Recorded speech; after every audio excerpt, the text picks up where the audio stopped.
Hello everyone, welcome back to another figurehead review, and today we are looking at the Marvel Legends Deadpool Sasquatch Build-A-Figure Wave Paladin. We have Paladin here in the front window. On the side we have some comic book art of Paladin, same comic book art on the other side. We do have the Deadpool logo on the top there. On the back we have a product shot, as well as the rest of the figures that are needed in this wave to complete the Sasquatch Build-A-Figure. And of course we do have the read up here. Paladin is a mercenary marksman who always has his eye on the bottom line. And on the bottom we do have some legal stuff as well as the UPC code so that you can call your retailers and see if they have it in stock. Other than that, let's go ahead and take a look and see what we have inside. And here is Paladin outside of the packaging, and not really taking into account the actual character, but looking at the actual figure, it's a pretty cool figure. I mean, it's got some decent posability. The sculpting is decent on it. I think like many of you are probably wondering who Paladin is. I don't really know too much about the character.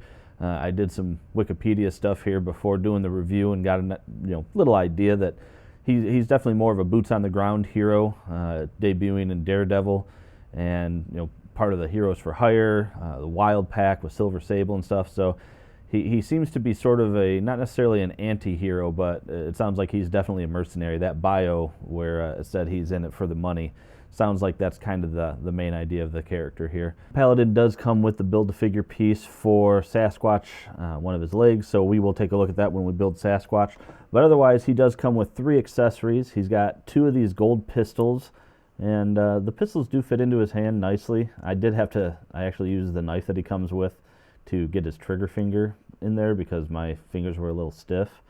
But I don't know about the gold color. I guess maybe they wanted something that offset from the purple a little bit more. But like the detailing in these guns is great, but I know other reviewers have said it as well. It's time for some new guns for sure. But he does come with the 2 of those. And then the other accessory he comes with is his knife down here that you can put in his boot holster. But the knife, again, nothing special. They kept it with the gold. Can't tell if that's supposed to be gold trim inside the handle there, or if that's just, I feel like that's just probably the gold seeping through. So yeah, pretty cool accessories. And the head sculpt for Paladin came out, I think, pretty good. There is obviously, again, when we get up this close, we always can spot some of the paint issues, but the sculpt itself, the glasses came out nice. The face, for what we can see, the nose and the mouth actually look pretty well detailed as well. And back of the head, not a whole lot going on.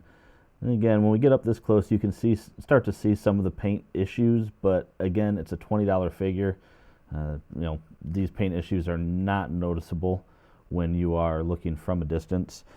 Going down to his body mold, the one thing, if you notice, you do have a pretty noticeable gap in his arm there where the hinge is, but it's not the worst. His chest armor is looking pretty cool. And we've actually seen this body mold at least once before. I haven't taken him out of the package yet, but we've seen it in Blade here.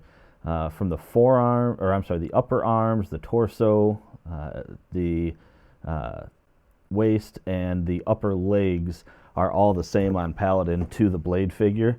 So he's got the same belt and the same upper arms, and yeah, but I mean, it works. It's body armor, so.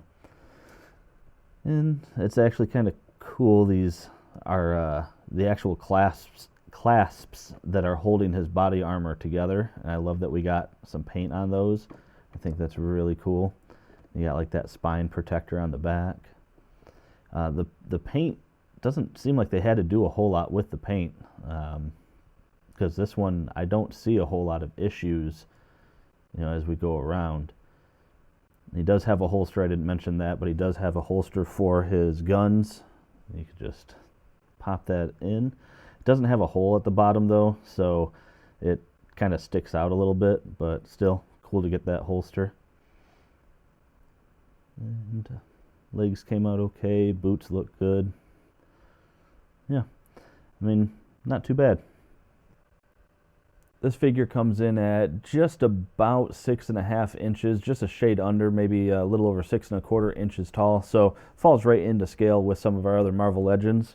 Looking at his articulation here, we do have, of course, your head swivel, and he does look up and down. Mine, it was really stiff. I was able to take the head joint off, or the head off, and move it. But yeah, he can bury his chin really far, and again, it's just stiff, and he can look up pretty far. His arms, I thought those were going to be a problem with moving his arms up, but they seem to tuck in nicely under the armor, and you do get full 90 degrees on it. And of course, you do get full rotation as well. He has bicep swivel and double jointed elbows, so he does get a good range there. And he does have wrist rotation and a wrist hinge as well. His ab crunch, you can look down that far, go back that far. He does have waist swivel, legs about that far apart. He can kick forward that much, backwards, not really at all. He does have the upper thigh cut, and this holster does not interfere with that thigh cut. It's right at the holster, so that's good. Double jointed knees, boot cut, and he does have ankle pivot as well as forward and backwards. And mine, take a look at how much separation there is. He didn't seem to have that on this foot, but for some reason on this foot, it is a lot of wobble on that foot. So, I mean, it seems sturdy. I took it off and it seems fine, but yeah. And looking at comparisons, I really didn't know who to put him with, but here he is standing next to his one-time girlfriend, Wasp. And here he is next to his one-time Heroes for Hire boss, Misty Knight, and his one-time target during Civil War, Captain America. And finally, here's Paladin standing next to all the other figures from this wave that I have already reviewed. We have X-23, the 90s Deadpool, Deathlock, and Cable. And that about does it for this review, guys. And overall, I actually really like this figure. I think it poses well. It's a sturdy figure. The paint, it seems pretty on the on the nose there. There's not a whole lot of issues that I saw with the paint. The posability is good. As far as the character goes, relatively, I don't want to call him an unknown character, but I mean, I've been following Marvel Comics for my entire life. I maybe haven't read everything, and for a character that's only appeared in, according to Comic Vine, about 350 issues, I think it was, since he was introduced. I think it's cool that Hasbro gave us this character. He seems to have been pretty prominent in the 90s, so again, kind of Hasbro pulling some of the stuff out from the 90s, giving us some more figures. I think that's cool. This Deadpool wave seems to be somewhat 90s inspired with, in my opinion, Deathlock was, again, saw sort of a rebirth in the 90s version of Cable, the 90s version of Deadpool, and now we got Paladin here. I'm not saying Paladin is a 90s character, but I think we're starting to fill out a bit of a roster and seeing a theme here with this wave. But even aside from that, I think it's very cool that Hasbro is giving us figures like this that help round out a full set and a full team. I mean, we're getting, at this point, he's a Heroes for Hire, Defender, Thunderbolts, and just essentially kind of that mercenary background character that will go great, especially if you do some ACBA stuff. But anyway, guys, leave a comment down below. Let me know what you think of the figure. Let me know what you think of the review. Hit that subscribe button. Hit the notification bell so that you do get notification when I post new videos. And other than that, have a great day. Thanks for checking out the video.